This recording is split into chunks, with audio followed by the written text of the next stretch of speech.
सत्य को खोजने वाले आप सभी साधकों को हमारा प्रणाम।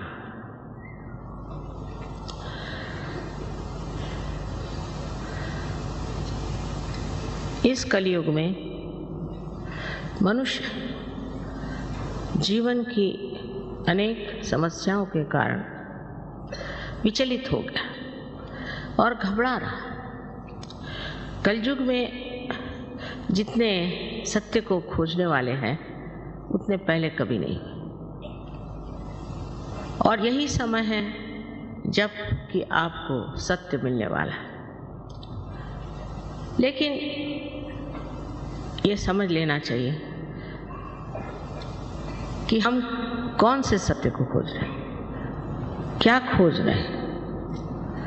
नहीं तो किसी भी चीज़ के पीछे हम लग करके ये सोचने लग जाते हैं कि यही सत्य है।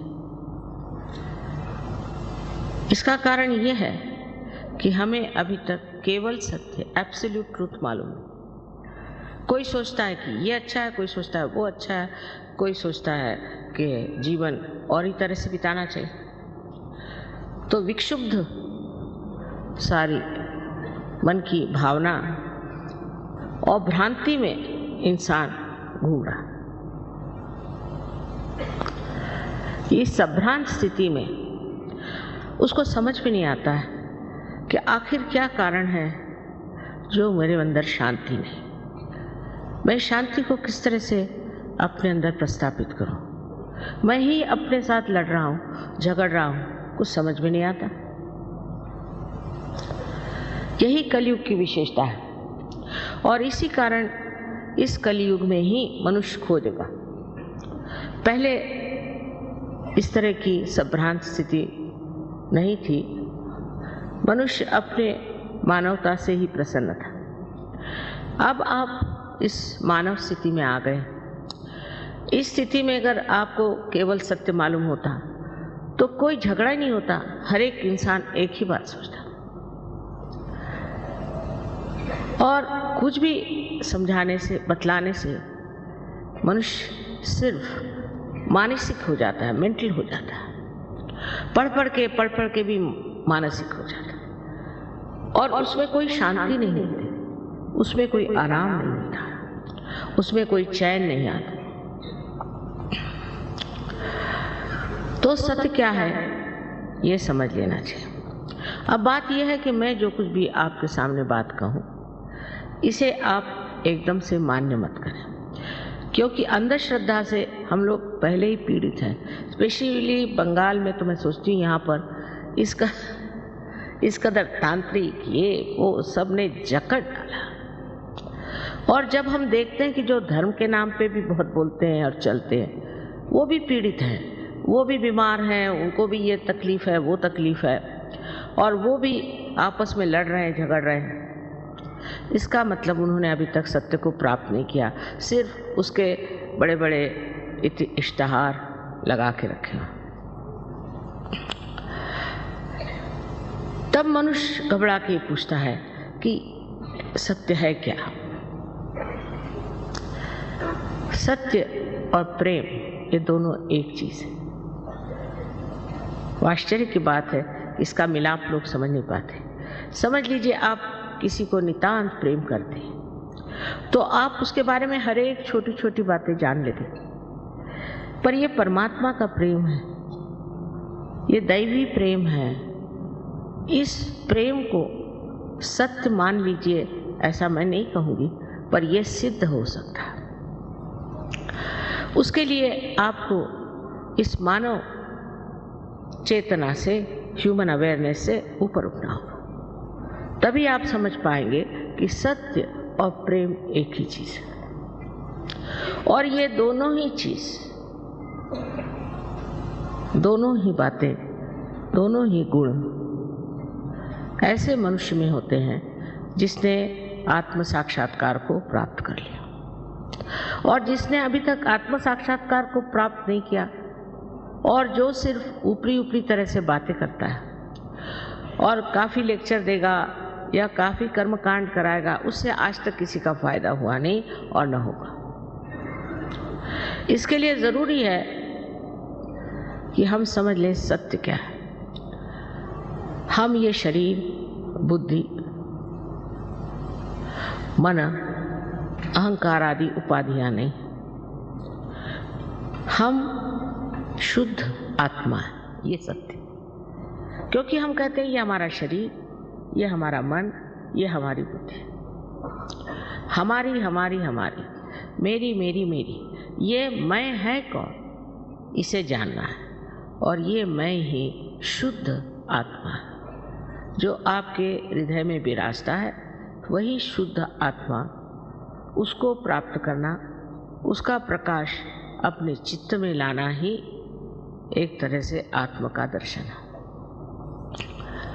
और दूसरा सत्य ऐसे है, जैसे आप देखते हैं चारों तरफ ये फूल हैं, कितने सुंदर फूल, और ये फूल जिस पृथ्वी तत्व से निकले हैं, कितना चमत्कार है कि हर एक तरह का फूल अलग अलग तरीके से आता है और इसके लिए कुछ पैसा नहीं देना पड़ता। माँ का पृथ्वी तत्व जो प्रेममय है वो अपने आप इसको पनपाता है, सुगंधित करता है और रंग बिरंगों से भर देता है। ये एक महान आश्चर्य की बात है कि हम इस बारे में सोचते ही नहीं कि जीवित कार्य कैसे होते हैं। जैसे किसी डॉक्टर से पूछे कि हमारा हार्ट कौन चलाता है, हमारा हृदय कौन स्पंदित करता है, तो डॉक्टर ये कहेगा कि इसकी एक ऑटोनॉमस नर्वस सिस्टम है। तो ये ऑटो है कौन? स्वयं चालित संस्था है। तो ये स्वयं कौन है? वो स्वयं ही आपका आत्मा है। इसको प्राप्त कर लेना, उसका प्रकाश अपने अंदर लाना, ये आत्म साक्षात्कार हो। और इस चारों तरफ फैली हुई परमात्मा की प्रेम शक्ति, जिसने ये सुंदर फूल उगाए जो हमारे हृदय को भी चलाते, उससे एकाकारिता करना, ये योग है। यही योग है और इसका जन्म सिद्धाधिकार आप सब मानव जाति को है। लेकिन इसको प्राप्त करने के लिए अगर कोई मूढ़ हो तो वो नहीं प्राप्त कर सकता, कोई बेवकूफ़ हो वो नहीं, कोई उद्दाम मगरूर हो वो नहीं प्राप्त कर सकता। उसके लिए नम्रता चाहिए और मांग चाहिए कि हमें ये चीज़ चाहिए। हृदय से, प्रेम से। अगर मनुष्य अपने को ज़रा सा भी देखे तो वो अब एक अधूरा है और उसके अंदर अनेक शक्तियां हैं जिसका प्रादुर्भाव, मैनिफेस्टेशन हो सकता है। लेकिन उसके लिए मनुष्य को ये समझना चाहिए कि आप नम्रतापूर्वक इसे अपने हृदय से मांगो। क्योंकि जब प्रेम की शक्ति मांगनी है तो प्रेम पूर्वक ही मांगी जाती है। लड़ाई झगड़े से और परेशान करने से ये शक्ति कभी भी प्राप्त नहीं। इस शक्ति के बारे में आपको पहले बता ही चुके हैं वो कि त्रिकोणाकार अस्थि में ये शक्ति कुंडलिनी नाम की है। अब ये कोई नई बात मैं नहीं कह रही हूँ। हमारे शास्त्रों में छठी, समझ लीजिए छठी शताब्दी, जबकि शंकराचार्य है, उन्होंने इस पर बात की। लेकिन 13,000 वर्ष पूर्व मार्कंडेय ने कुंडलिनी की बात की, पर सब संस्कृत भाषा। इसलिए 12वीं शताब्दी में ज्ञानेश्वर जी ने इसकी बात की है, जब उन्होंने ज्ञानेश्वरी लिखी जो कि गीता पर टीका थी। उसमें छठे अध्याय में उन्होंने लिख दिया कि कुंडलिनी शक्ति से आत्म साक्षात्कार घटित होता। तो उस वक़्त के जो धर्म मार्तंड थे उन्होंने कहा नहीं, ये निषिद्ध है, छठा जो अध्याय है निषिद्ध है, किसी ने पढ़ा नहीं लिखा नहीं। इस तरह से जो हमारे अंदर निहित छिपी हुई जो शक्ति है जो कि हमें उस स्थिति में पहुंचा सकती है, वो पूर्णतः एक अंधकार में, एक जिसको कहना चाहिए कि अज्ञान में, इग्नोरेंस में छिप गई। फिर हमारे यहाँ एक से एक बुद्धिमान लोग निकले, इंटेलेक्चुअल्स, जिसके लिए कबीर ने कहा है पढ़ी पढ़ी पंडित मूर्ख भय। पहले मैं सोचती थी कि पढ़ पढ़ के पंडित मूर्ख कैसे हो जाएंगे, ऐसे कैसे हो सकता, लेकिन मुझे बहुत मिले ऐसे। उनसे बात करने से पहले वही बोले जाते थे और क्या बोलते थे भगवान जाने, ये किताब में लिखा, वो किताब में लिखा। मैंने कहा आपकी किताब में क्या लिखा है वो बताइए। तो हम अपने से अनभिज्ञ, अपने से अपरिचित, दूसरों ही की बातें अपने खोपड़ी में भर लेते हैं। ये तो इंटेलेक्चुअल साइड हो गई। और दूसरी हो गई भक्ति की साइड, तो उसमें भी एक तरह का नशा, एक तरह का नशा है, चेतना नहीं। दोनों चीज में एक तरह से वास्तविकता से दूर, असलियत से परे, रियलिटी से बिल्कुल दूर हम खड़े हुए। अब आपको एक उदाहरण देंगे। आपके यहाँ हरे रामा हरे कृष्णा का बड़ा जोर चल रहा, लेकिन शिकागो में मैं गई थी तो वहाँ शिकागो में उनके अब जो गुरु हैं वो आए, तो वो बिल्कुल पतली धोती पहन के और ऊपर एक बनियान पहन के आए, और इतनी ठंड थी कि मैं तो शॉल में भी ठिठुर रही थी और वो भी ठिठुर रहे थे। तो मुझे मिल आया, मैंने कहा ये आप क्या पहन रहे हो, ये ऐसी पतली धोती क्यों पहने हो भाई, इतनी ठंड है, मैं तो माँ हूँ ना।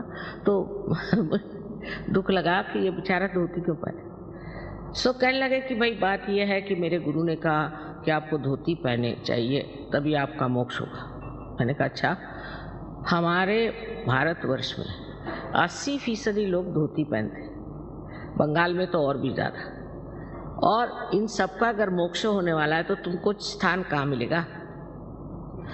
फिर उसने बाल सब मुंडाए हुए थे बेचारे ने, और एक चोटी रखी थी। सो मैंने कहा ये बाल क्यों मुंडा लिए।